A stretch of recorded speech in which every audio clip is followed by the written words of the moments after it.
My channel वैदिक विजर। और friends, कैसे हैं आप सब लोग? आई होप आप सब लोग अपने घरों में सुरक्षित होंगे और स्वस्थ होंगे। ये जो वैदिक चैनल है वैदिक विजर के नाम से, इसका खोलने का उद्देश्य यही था कि हम सब वैदिक मैथ्स की वो जो स्मॉल स्मॉल ट्रिक्स हैं जो कि हमारी कैलकुलेशन को बहुत इजी बना दें, वो मैं एक प्लेटफॉर्म पे इकट्ठा करके मैक्सिमम से मैक्सिमम लोगों तक इसको पहुंचा सकूं। मुझे याद है कि जब हम स्कूल में पढ़ते थे तो हमारे पास सिर्फ एक ही मेथड हुआ करता था जो कि स्कूल मेथड के नाम से जाना जाता है। सारे क्वेश्चंस चाहे वो कुछ भी हो, एडिशन हो, सब्ट्रैक्शन हो, मल्टीप्लिकेशन, डिवीजन, उसका सिर्फ और सिर्फ एक ही मेथड होता था जो कि स्टार्टिंग थर्ड क्लास से चल के वो पूरे 12th तक वही मेथड होते थे, वही हमको अप्लाई करने पड़ते थे। तो इसका नतीजा ये होता था कि बहुत सारे बच्चे तो ठीक है, जिनको इंटरेस्ट था वो मैथ में तो वो तो लेंगे ही मैथ्स, लेकिन जिनको नहीं इंटरेस्ट था और जो तो क्योंकि डिफिकल्ट कैलकुलेशंस होती थी, आसानी से सवाल नहीं निकलते थे, तो एक फोबिया टाइप का क्रिएट हो गया था, मैथ्स फोबिया, कि यार ये तो मैथ्स बहुत डिफिकल्ट सब्जेक्ट है, ये हमसे नहीं होगा। तो क्या करते थे, बीच में ही बच्चे उस इतने अच्छे सब्जेक्ट को छोड़ देते थे। लेकिन आज आप देखिए कि वैदिक मैथ्स की बहुत अवेयरनेस है, बच्चे भी जानते हैं इसके बारे में, और इसके बारे में बहुत ज़्यादा टीचर्स भी अवेलेबल हैं जो कि वैदिक मैथ्स की आसान ट्रिक्स आपको बता सकें। तो अब इसी उद्देश्य को लेकर जो चीज़ मैं नहीं कर पाई या उस समय अवेलेबिलिटी नहीं थी इसीलिए नहीं हो पाई, लेकिन मैं चाहती हूँ कि मेरे माध्यम से मैं जितनी भी सिंपल ट्रिक्स हो सकती हैं और जिससे मैथ इंटरेस्टिंग बन सकता है वो मैं आप तक पहुँचाऊँ। क्योंकि ये चीज़ मैंने अपने बच्चे पे ऑब्जर्व की है। जब वो छोटा था थर्ड क्लास में, तब से मैंने उसको वैदिक मैथ्स पढ़ाया है। इनफैक्ट मेरा शुरुआत जो करियर का हुआ था वो उसी से हुआ था, मैंने स्टार्ट वहीं से किया था। एंड मैंने बहुत ज़्यादा ट्रिमेंडस चेंज देखा अपने बच्चे में कि उसको मैथ्स के लिए बहुत ज़्यादा इंटरेस्ट क्रिएट हो गया। अब वो बड़े से बड़ा सवाल, जो कठिन से कठिन सवाल भी है, वो भी वो आराम से वो निकाल सकता है। इसका बस रीज़न क्या है कि स्टार्टिंग में ही आपने बच्चे की नींव स्ट्रॉन्ग कर दी, बस वो बहुत इंपॉर्टेंट है। एक बार इंटरेस्ट क्रिएट हो जाए, एक बार वो जो नींव है वो स्ट्रांग हो जाए, तो बच्चा फिर बड़े से बड़े सवाल भी इजीली सॉल्व कर सकता है। एंड वो जो फियर फैक्टर है, मैथ्स फोबिया, वो भी निकल जाता है। तो इस चीज़ को मैं साथ लेकर चली हूँ और मैं यही कोशिश मेरी यही है कि जैसे मैंने अपने बच्चों को बेनिफिट किया वैदिक मैथ्स को उसको सिखा के, मैं आप लोगों के बच्चों को भी वैदिक मैथ्स के द्वारा वो सारी ट्रिक्स बता सकूं जिससे मैथ्स उनका इंटरेस्टिंग सब्जेक्ट बन सके। चलिए स्टार्ट करते हैं आज का वीडियो। इसी चीज़ को ध्यान में रखते हुए मैं अब आप लोग के लिए एक सीरीज लेके आ रही हूँ जिसमें मैं वैदिक मैथ्स के सबसे पहले बेसिक कॉन्सेप्ट्स डील करूंगी, क्योंकि मेरे को ये लगता है कि पहले बेसिक कॉन्सेप्ट डील हो जाए, वो समझ में आ जाए सबको, उसके बाद हम हायर लेवल भी पढ़ेंगे तो हम आसानी से हम इसको समझ सकते हैं। तो इसी कंटिन्यूएशन में मैं एक सीरीज लेकर आ रही हूँ जिसमें मैं एडिशन, सब्ट्रैक्शन, मल्टीप्लिकेशन और डिवीजन डील करूंगी, और वो भी बहुत ही प्राइमरी लेवल से, ताकि आप लोग को हर कॉन्सेप्ट समझ में आ जाए। जैसे मैं आपको एग्जांपल देना चाहती हूँ, जैसे इंग्लिश में अगर आपको सेंटेंस बनाना है, आपको स्पेलिंग बनानी है, तो कहाँ से स्टार्ट करेंगे आप बेसिकली ABCD सीखना शुरू करेंगे, फिर उनकी फेनेटिक साउंड्स सीखना शुरू करेंगे, तब जाके आप स्पेलिंग सीखेंगे, उसके बाद सेंटेंस मेकिंग, और फिर उसके बाद तो फिर अगर सेंटेंस मेकिंग आ गई, आपको स्पेलिंग बनानी आ गई, उसके बाद आप कितना भी राइटअप आप कर सकते हैं, 2-2, 3-3 पेज भी लिख सकते हैं। तो बेसिकली जो बेसिक स्ट्रक्चर है वो स्ट्रांग होना चाहिए। उसके बाद आप कुछ भी कर सकते हैं, कुछ भी लिख सकते हैं, बड़ी बड़ी आर्टिकल्स लिख सकते हैं। तो सेम विद मैथ्स, अगर आपका बेसिक जो 4 पिलर्स हैं, that is addition, subtraction, multiplication, division, अगर ये चारों चीजें आपकी स्ट्रांग हैं और आप इतने आराम से कर सकते हैं कि विदाउट पेपर पेन अगर आप इनको सॉल्व कर सकें, तो वो है आपकी स्ट्रेंथ। अगर ये आप अचीव कर लेते हैं तो फिर वैदिक मैथ्स की और भी जो डिफिकल्ट ट्रिक्स हैं वो भी आप आसानी से आपको समझ में आ जाएगा, और फिर आपका मैथ्स जो है इंटरेस्टिंग सब्जेक्ट होगा। तो मेरा उद्देश्य अब ये जो सीरीज स्टार्ट करने का यही है कि बच्चे अपने माइंड से इन चारों ऑपरेशंस जो होते हैं, एडिशन, सब्ट्रैक्शन, मल्टीप्लिकेशन, डिवीजन, इनको कर सकें।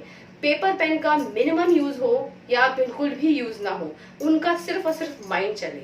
तो इसी उद्देश्य से मैं अभी सीरीज स्टार्ट करने वाली हूँ। I hope you will enjoy this series, और प्लीज कोई भी वीडियो मिस मत कीजिएगा। सारी वीडियोस बहुत ही इंपॉर्टेंट है, और सब में वो मैं छोटी से छोटी ट्रिक्स भी बताऊंगी जिससे आप इतने इजीली सॉल्व कर सकते हैं अपने क्वेश्चंस कि आपको पेपर पेन की बिल्कुल भी जरूरत नहीं पड़ेगी। तो चलिए स्टार्ट करते हैं आज की सीरीज। स्टार्टिंग में एडिशन से ही लूंगी। तो एडिशन को स्टार्ट करने से पहले बेस्ट फ्रेंड्स जानना बहुत जरूरी है कि बेस्ट फ्रेंड्स क्या होते हैं मैथ्स में। जैसे कि अगर आप इंग्लिश स्टार्ट कर रहे हो तो आपको ABCD जानना बहुत जरूरी है, उनकी फोनेटिक साउंड जानना बहुत जरूरी है। ऐसे ही मैथ्स में बेस्ट फ्रेंड्स जानना बहुत जरूरी है। तो चलिए मैं बताती हूँ कि बेस्ट फ्रेंड्स क्या होते हैं। देखिए, हम सबके बहुत सारे फ्रेंड्स होते हैं, वी नो कि बहुत सारे फ्रेंड्स में ही मजा आता है, बट एक खास एक ऐसा व्यक्ति होता है जिससे आप अपने सॉरोज, अपने जॉयज आराम से शेयर कर सकते हैं, और उसी को बोलते हैं बेस्ट फ्रेंड्स। तो मैथ्स में भी ऐसे ही है कि बेस्ट फ्रेंड्स, सारे नंबर्स एक दूसरे को हेल्प करते हैं, एक दूसरे से हम उनको ऐड सब्ट्रैक्ट करके ही सारी चीजें अपने प्रॉब्लम सॉल्व करते हैं। लेकिन जो बेस्ट फ्रेंड्स का महत्व है वो बहुत ज्यादा है। इसको परम मित्र बोलते हैं, परम मित्रा कॉन्सेप्ट वैदिक मैथ्स में। तो ये कौन से ऐसे दो नंबर्स हैं जो कि बेस्ट फ्रेंड्स बनते हैं। देखिए, हमारे को पता है कि नंबर्स 1 से लेकर 9 तक है, ठीक है। अब इनमें जो नंबर्स जब आप उनको ऐड करो तो वो आपको 10 दे, उन दोनों नंबर्स को हम बेस्ट फ्रेंड्स बोलते हैं। जैसे 9 को किसकी जरूरत है? 1 की जरूरत है। 9 + 1 10, यानी कि जो दो नंबर्स जिनका एडिशन हमेशा 10 आए वो बेस्ट फ्रेंड्स की कैटेगरी में आते हैं। तो यही मैं स्टार्ट करती हूँ। देखिए, 9 का बेस्ट फ्रेंड क्या है? 1, जो कि 10 बनाएगा, ठीक है। दूसरा सेट क्या है? अगर मैं 8 लूं तो 8 के साथ कौन सा ऐसा नंबर जुड़ेगा जो कि जुड़ के 10 बनाएगा? 2। तो अब आप ये समझिए कि 2 का बेस्ट फ्रेंड 10 है और 10 का बेस्ट फ्रेंड 8 का बेस्ट फ्रेंड 2 है और 2 का बेस्ट फ्रेंड 8 है, ठीक है। अब मैं ऐसे ही लेती हूँ 7 3 के साथ कंबाइन करेगा तो वो 10 देगा। तो इसका मतलब 7 का बेस्ट फ्रेंड 3 और 3 का बेस्ट फ्रेंड 7। अगर मैं नंबर 6 लेती हूँ तो 6 का 4, ये 10 बनाएगा। यानी 6 4 दो बेस्ट फ्रेंड्स है, जब भी ये मिलेंगे तो ये 10 बनाएंगे। ऐसे ही 5 + 5 खुद से ऐड होकर 10 बनाएगा। तो ये जो चीज है, ये बेस्ट फ्रेंड्स, ये आपको बहुत अच्छी तरह से लर्न करना है। इतनी अच्छी तरह से जिस तरह से आप ABCD लर्न करते हो। यानी कि ABCD अगर आपको 50 साल की उम्र में भी पूछा जाए, 70 साल की उम्र में पूछा जाए तो आप बता सकते हो। उतनी अच्छी तरीके से आपको ये मैथ्स के बेस्ट फ्रेंड्स याद करने हैं, क्योंकि इसका use addition, subtraction, multiplication, division, higher multiplication सब जगह होगा। तो ये बाय हार्ट लर्न होने चाहिए। इनके लिए ऐसा नहीं है कि अगर आपको फिंगर्स की जरूरत पड़े, they should be on your tips.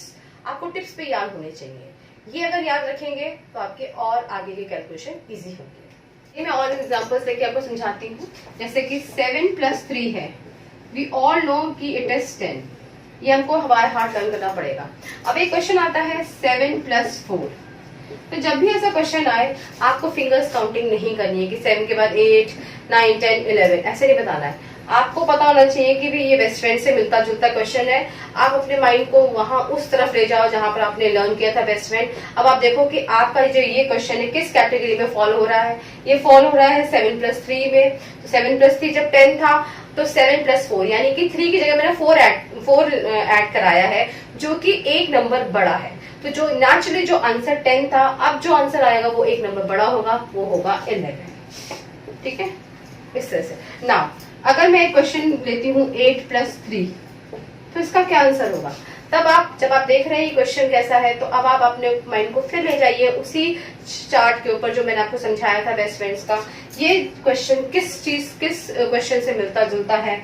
ये मिलता जुलता है 8 + 2, जो कि बेस्ट फ्रेंड्स हैं, वो 10 दे रहे हैं। तो नेचुरली जब 8 + 2 10 दे रहे हैं, तो अगर हमने सिर्फ एक ही नंबर इंक्रीज किया है, 8 को सेम रखा है मैंने, लेकिन 2 का मैंने 3 बंद कर दिया है, यानी एक नंबर ज्यादा है, तो वहां जो आंसर आ रहा था, नेचुरली अब जो आंसर आएगा वो एक नंबर ज्यादा आएगा। देखिए, ये आपको बड़ा देखने में तो इजी लग रहा होगा, लेकिन आज तक ये कॉन्सेप्ट आपने खुद से सोचा नहीं होगा कि इस तरह से भी निकाल सकते हैं। अगर इस तरह से निकाल सकते होते तो बच्चे फिंगर काउंटिंग नहीं कर रहे होते। तो ये कॉन्सेप्ट बहुत जरूरी है बेस्ट फ्रेंड्स का। अब जो मैं अगला कॉन्सेप्ट बताने वाली हूँ वो भी बहुत इंपॉर्टेंट है, वो भी उसी कैटेगरी में आता है 1 डिजिट प्लस 1 डिजिट में, और वो भी आप इंश्योर करेगा कि फिंगर काउंटिंग और जो पेपर पेन का यूज करते हैं बच्चे वो बिल्कुल ही निल हो जाए, जीरो हो जाए। फिंगर काउंटिंग नहीं करेंगे, ना पेपर पेन यूज करेंगे, सिर्फ और सिर्फ अपना माइंड यूज करके सिंपल कैलकुलेशंस वो कर सकते हैं।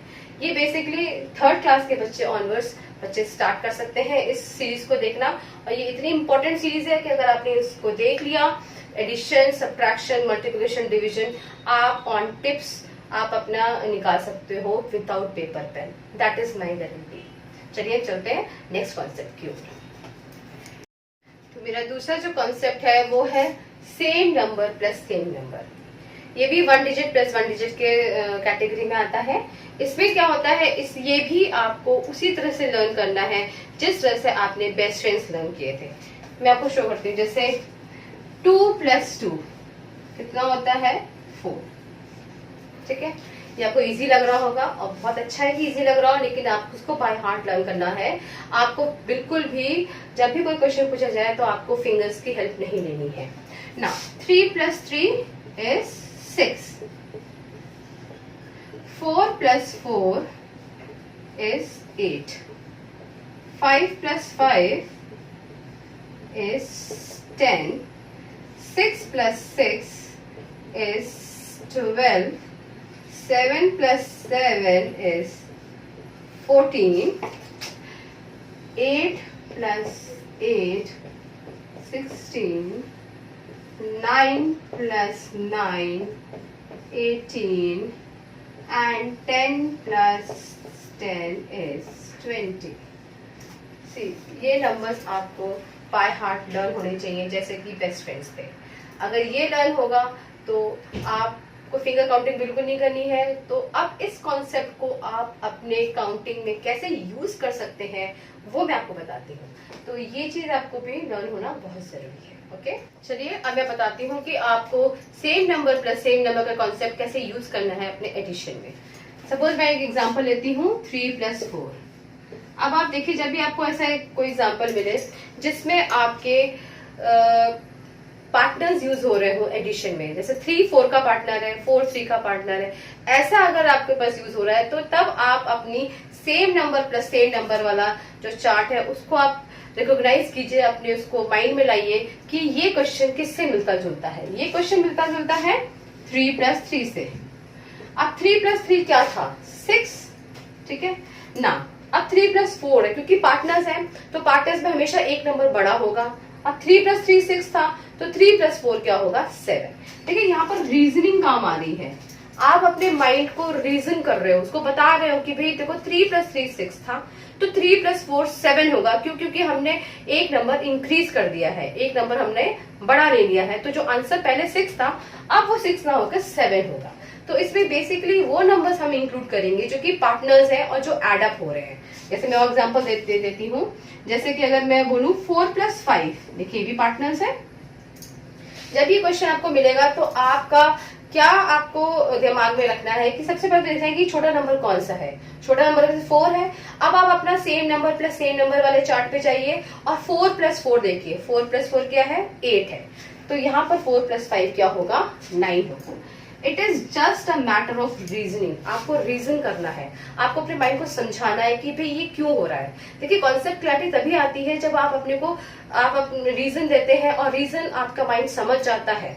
अगर उस पर क्वेश्चन मार्क लग जाता है तो फिर वो नहीं समझेगा, वो फिर कॉन्सेप्ट क्लियर नहीं हुआ।